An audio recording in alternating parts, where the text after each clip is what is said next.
Bueno, egia da gero asko garatu dela ideia, baina hasierako parta bai izan zen denok astoratu gintuen aurkikuntza hura, ez? Olako birplanteatzea historia, makrohistoria edo letra larri idazten den historia hori eta kontatu digutena eta idazten ote genuen, ez ote genuen, zenbaterainoan alfabeto hutsakote ginen eta hori bapatean auzitan ikusten duzunean eta kalendarioa ez datorrenean bat kontatu dizutenarekin eta gero gainera erabat ulertzen ez duzun hitz batzuk ikusten dituzularik eta jendeak proiektatzen du hor berea, ez?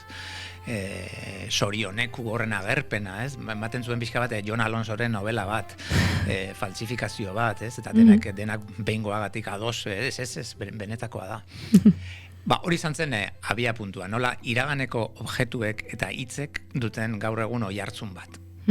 Eta hortik tiraka, guk ere geure esaldi fetitxea sortu genuen, eta horrela xeazten zen ez. Nor naizen baneki, eta hortik galderak eta galderak bata besteari kateatuz, eta handia dena edo globala dena oso txikia, oso sukaldekoa eta oso pertsonala denarekin elkarrizketan jartzea, hori izan da ariketa.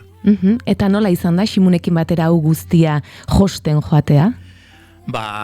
Oso luzea izan da prozesua, oso aberasgarria, negoziazioa handiak eskatzen ditu.